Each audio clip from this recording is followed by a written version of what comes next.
तो अभी तक आपने क्या देखा, आपने पढ़ा इंसोलेशन को पढ़ा, ठीक है। इंसोलेशन में आपने देखा कि जो हीट हमें सन के थ्रू आती है और वो हीट जो है किन किन चीज़ों पर क्या करते हैं, डिपेंड करते हैं। जैसे एंगल ऑफ इंसुलेशन पर, कितना टाइम वो अर्थ की एक्सपोजर में रहा, वगैरह वगैरह सारी चीज़ें हमने देखा। उसके हिसाब से फिर हमने क्या देखा, टेम्परेचर उस प्लेस का डिसाइड होता है। भाई जितना इंसुलेशन मिला हिसाब से वहाँ का उतना टेम्परेचर होता है।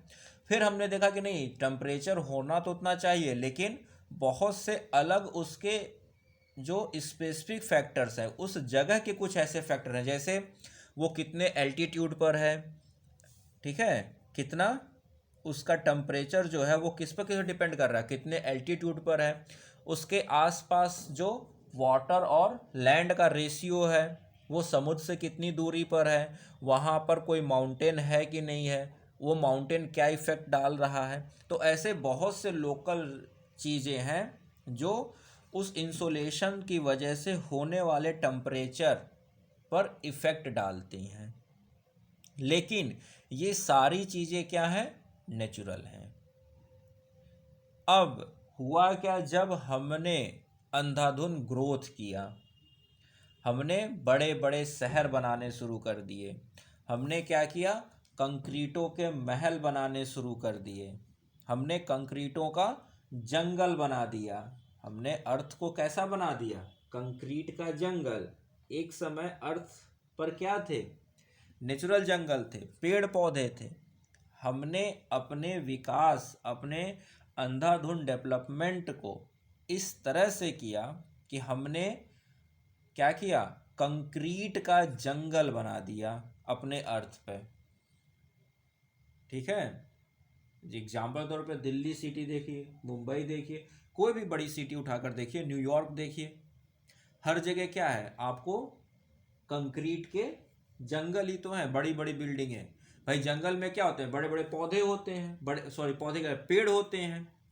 तो आप कहते हो ना कि बड़े पेड़ों का, तो उसको कहते हो आप पेड़ का जंगल। यहाँ पर क्या कर दिया गया, बड़ी बड़ी बिल्डिंगें बना दी गई।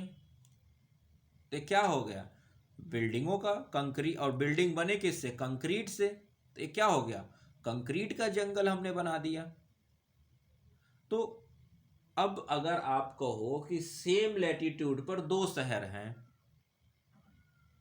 और दोनों शहर का टेम्परेचर डिफरेंस है, तो नेचुरल रीजन तो आप बड़े अच्छे से दे दोगे कि सर वहाँ पर ये चीज़ें होंगी, वहाँ पर उसका कोई इफ़ेक्ट होगा समुद्र का, तो कोई होगा लैंड रेशियो, या हो सकता है कि एल्टीट्यूड।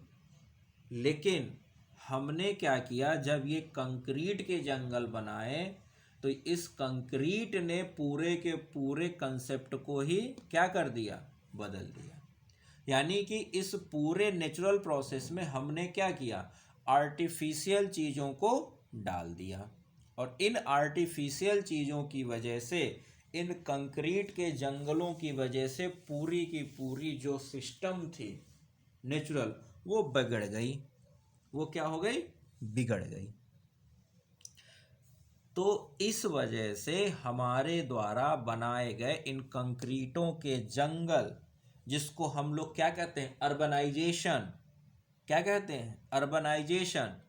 तो ये जो अर्बनाइजेशन हमने किया और ये जो बड़े बड़े शहर बना दिए, अंधाधुंध पेड़ों को काटकर कंक्रीट के शहर बना दिए, कंक्रीट के जंगल बना दिए, आज के डेट में वो क्या हो गए हैं, वो हो चुके हैं urban places, urban heat islands के रूप में आ चुके हैं। क्या हो चुके हैं, अर्बन हीट आइलैंड के रूप में डेवलप हो चुके हैं। अर्बन हीट आइलैंड, आइलैंड का मतलब क्या होता है, हम अगर सिंपल भाषा में कहें तो आइलैंड का मतलब होता है कि वो प्लेस जो चारों तरफ से पानी से घिरा हुआ हो। अब आप इसको दिल्ली के रूप में एज्यूम करके देखो, क्या जो टेम्परेचर दिल्ली में रहता है वही टेम्परेचर दिल्ली के आसपास का जो थोड़ा गांव वाला एरिया है, वो टेम्परेचर तो वहाँ नहीं रहता। या उसको और बड़े पेरीफेरी में लो तो आप उसके और दूर दराज के एरिया में चले जाओ, वही जो दिल्ली में टेम्परेचर है वो टेम्परेचर दूसरे एरिया में नहीं मिलेगा उसके आसपास।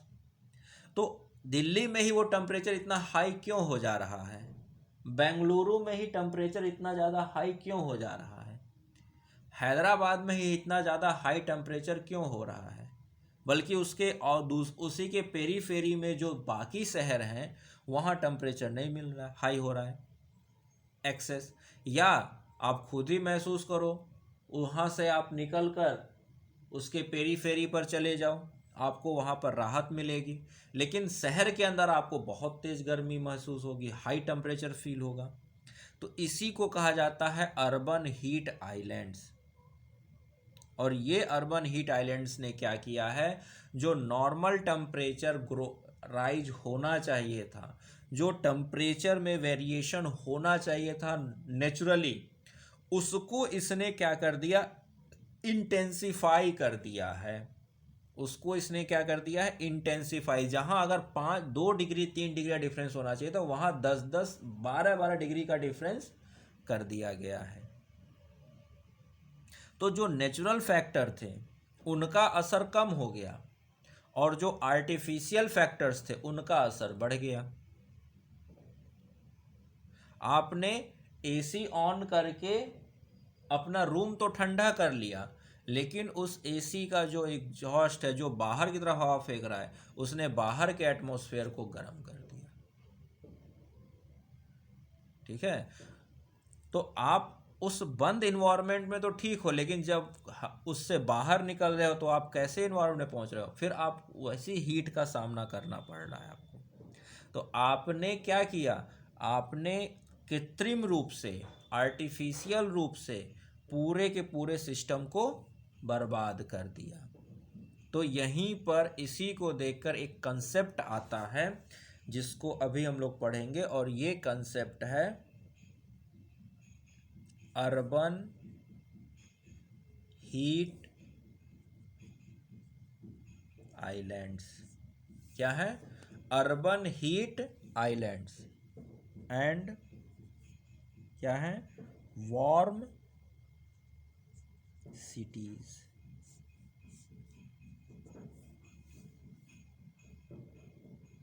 ठीक है, तो ये क्या है, ये हमारे और आपके यानी कि जो इंसानों ने ये अंधाधुंध डेवलपमेंट किया है उसका नतीजा है, और इसने पूरे सिस्टम के का जो बैलेंस था वो बिगाड़ कर रख दिया। तो क्या किया हमने, लिखिएगा।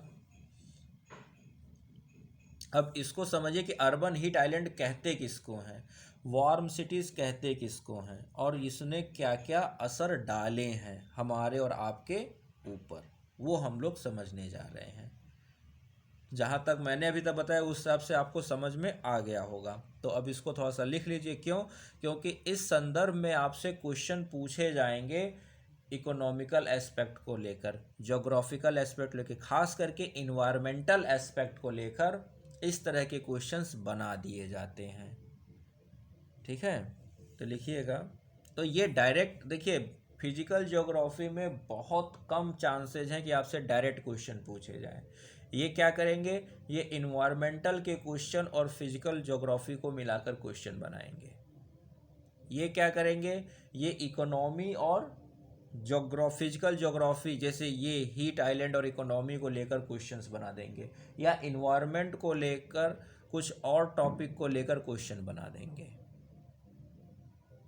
ठीक है, तो डायरेक्ट नहीं बनेंगे, ये आपके क्वेश्चंस में इससे रिलेटेड टर्म्स मिलेंगे, और जब तक आप उन टर्म्स की सही चीज़ों को नहीं समझोगे तब तक आप उसको सही आंसर कभी कर ही नहीं पाओगे। तो लिखिएगा, the buildings comma concrete, asphalt,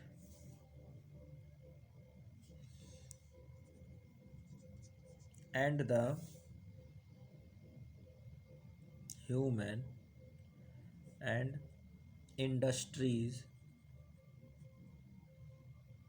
या ऐसे लिखिए industrial activity of urban areas have caused cities to maintain higher temperatures than their surrounding countryside। Surrounding country side. अब कहेगा सर ये कंट्री साइड क्या होता है, तो ये आपने बचपन में आपको पढ़ाया गया होगा। कंट्री साइड क्या होता है कि जैसे मान लीजिए अगर ये एक क्या है, सिटी है कोई या अर्बन एरिया है, तो इस सिटी और अर्बन एरिया के बाहर इसके आउटर पेरीफेरी में जो क्या होता है, सिटी और विलेज का मिक्सअप होता है, सिटी प्लस विलेज का मिला जुला जो असर होता है उसी को कंट्री साइड कहते हैं। और इसके बाहर वाला एरिया जो होता है वो तो पूरा गांव ही होता है, विलेज ही होता है। तो शहर के नज़दीक जो आपकी मेन सिटी है, उस मेन सिटी के आसपास आपको दिखेगा सिटी प्लस विलेज, यानी कि गांव और शहर का मिला जुला रूप, उसी को कंट्री साइड कहा जाता है। और उसके बाहर वाला एरिया तो पूरा ग्रामीण एरिया ही में ही आता है। ठीक है, तो होता क्या है, कंट्री साइड यानी कि जो सिटी प्लस विलेज वाला एरिया है वहाँ पेड़ हरियाली भी मिलेगी, वहाँ खेती भी मिलेगी और कुछ कंक्रीट रोड और कंक्रीट बिल्डिंगें भी मिलेंगी, लेकिन हाई राइज बिल्डिंगें नहीं मिलेंगी। पेड़ पौधे वहाँ पर मिलेंगे। सिटी में क्या होता है, सिटी में सिर्फ और सिर्फ बिल्डिंगें मिलेंगी, खेत खलिहान ये सब तो बिल्कुल भी नहीं मिलेंगे। और पेड़ भी हमने काट ही डाले हैं, पेड़ भी हमने सिटीज़ के में काट ही डाले हैं। रोड से लोग बिल्कुल सट के बाउंड्री वॉल करते हैं, ये नहीं कि रोड के बाद एक पेड़ पौधा लगाने की जगह छोड़ दी जाए, या अगर हो रोड के किनारे खुद का मकान तो कुछ पेड़ पौधे लगा दिए जाए, लेकिन वो तो हम लोग करते नहीं हैं। बल्कि कोशिश रहती है कि रोड का 1-2 फीट छेक ही लिया जाए। शायद ही कोई हो जिसका घर की सीढ़ी जब रोड से मिलती हो तो वो रोड का 1-2 फीट ना लिया हो। ठीक है, ये तो हम लोग के नेचर में ही है। तो ये इसी को कहते हैं कंट्री साइड। तो हमने क्या देखा कि जो सिटी में बिल्डिंग कंक्रीट ये सब है, तो जब इनको भी छाओगे तो लैंड से भी ज़्यादा इनकी स्पेसिफिक हीट कैपेसिटी कम होती है। एक गर्म भी बहुत तेज़ी से होते हैं और ठंडा भी बहुत तेज़ी से होते हैं। तो जब गर्म बहुत तेज़ी से होंगे तो क्या करेंगे, उस सब एरियो का टेम्परेचर बढ़ा देंगे। तो जब इस तरह से बिल्डिंग में यानी कि जब कंक्रीट बहुत ज़्यादा आप यूज कर दोगे और पानी आसपास लगभग सारे स्रोत ख़त्म हो जाएंगे, सिर्फ कंक्रीट ही कंक्रीट रहेगी, तो वो क्या करेगी, कंक्रीट बहुत हाई लेवल पर वाटर हीट एब्जॉर्ब करेगी, जिसकी वजह से क्या होगा, दिस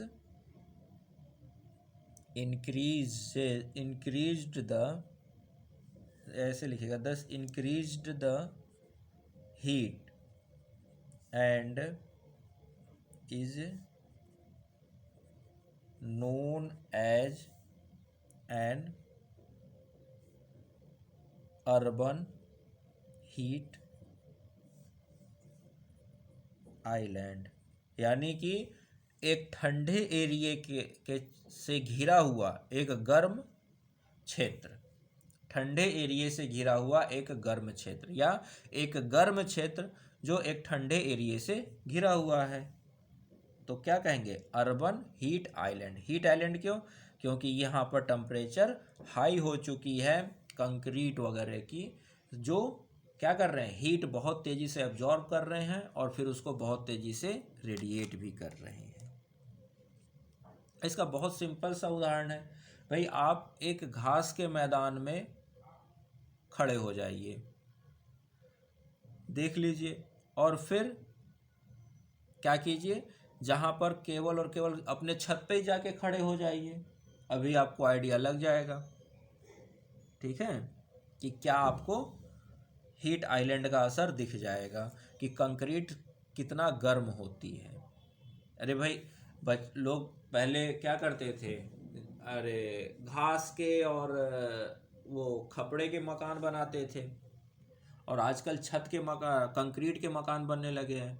तो जो लोग फर्स्ट फ्लोर पर रहते हैं और उसके ऊपर कुछ नहीं, कहते हैं बहुत तेज़ गर्म हो रहा है छत।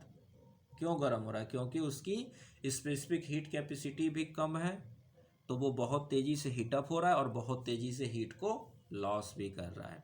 तो इतना कम है कि वो ऊपर तो छोड़िए, वो नीचे के लेयर में भी हीट लॉस करना शुरू कर देता है। तो अगर छत गर्म होती है तो नीचे रूम भी गर्म हो जाता है। ये क्या है? ये इसी को कहा जाता है अर्बन हीट आइलैंड। तो लिखिएगा, the air temperature the air temperature in an urban heat island can be as much as 20 degree Fahrenheit, मतलब 11 degree Celsius, higher as much as 11 degree Celsius higher than rural areas surrounding the city. तभी तो लोग गर्मियों में गांव भागने की कोशिश करते हैं। क्यों? क्योंकि गांव में हमें हरियाली मिलती है, वहाँ पर कंक्रीट की मात्रा कम है और लैंड की मात्रा ज़्यादा है। तो भाई लैंड की स्पेसिफिक हीट तो कम है, लेकिन हम किससे कंक्रीट और लैंड में करें तो उसके मॉडल लैंड ज़्यादा है, कंक्रीट और कम है। तो 11 डिग्री टेम्परेचर डिफरेंस आता है। अगर गांव में टेम्परेचर 25 या 26 डिग्री चल रहा है तो शहरों में वो टेम्परेचर कितना जाएगा? 37 डिग्री पहुंच जाएगा। अगर गांव में टेम्परेचर 30 डिग्री चल रहा है तो शहरों में टेम्परेचर 40, 41 डिग्री, 42 डिग्री चला जाएगा।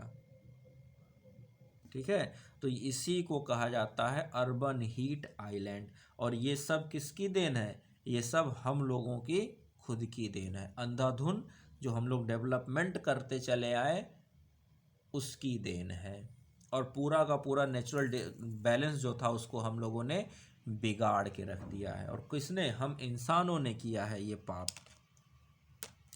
ठीक है, तो और किसी वजह से नहीं नर्क मिलेगा। ये जो प्रकृति को क्षति पहुंचा रहे हैं ना, नुकसान पहुंचा रहे हैं, इस ये ज़्यादा नर्क का भागी बनाएगा। और नर्क का भागी यही बन रहे हैं जो स्वर्ग नर्क कर रहे हैं, कह रहे हैं ना। तो नर्क तो यही हो रहा है ना। अत्यधिक गर्मी पड़ रही, तो कभी अत्यधिक ठंडी पड़ रही, तो कभी कोई डिजास्टर आ रहा है। तो क्या है? सब कुछ तो यही मिल रहा है, और कोई स्वर्ग नर्क नहीं है। इस प्रकृति के साथ मिल के चलिए तो सब स्वर्ग है, और इस प्रकृति के साथ जहाँ आपने छेड़छाड़ किया वहीं आपको नर्क दिखेगा। ठीक है, चलिए नेक्स्ट पॉइंट लिखिएगा। लिखिए, the increased heat of our cities increases discomfort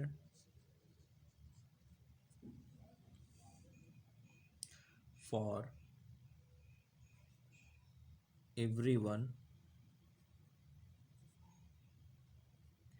requires an increase in the amount of energy. ये एनर्जी का मतलब क्या है? इलेक्ट्रिसिटी। एनर्जी यहाँ पर लिख लीजिए, इस एनर्जी का मतलब है electricity. Energy used for cooling purposes and causes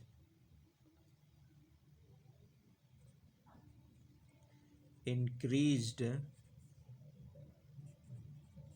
pollution, क्या है, पोल्यूशन को भी बढ़ा रहा है। तो सिर्फ पोल्यूशन तो है ही है, हमने जो अंधाधुंध डेवलपमेंट किया उससे पोल्यूशन तो बढ़ा, लेकिन उस डेवलपमेंट को से हमें जो डिस्कम्फर्ट हुआ तो उसके लिए जब हमने एसी और न जाने क्या क्या चीज़ें यूज करना शुरू किया तो उससे क्या हो गया, उसके लिए चाहिए इलेक्ट्रिसिटी। इलेक्ट्रिसिटी फिर हमने किससे लिया, इलेक्ट्रिसिटी को बनाने के लिए फिर हमने क्या किया, थर्मल पावर प्लांट्स लगाए, और उस थर्मल पावर प्लांट से क्या हुआ, और ज़्यादा CO2 इमिशन हुआ। तो हमने एक प्रॉब्लम को सॉल्व करने के लिए दूसरी बड़ी प्रॉब्लम खड़ी करते चले गए, ये हम लोगों ने किया है। ठीक है, नेक्स्ट लिखिए।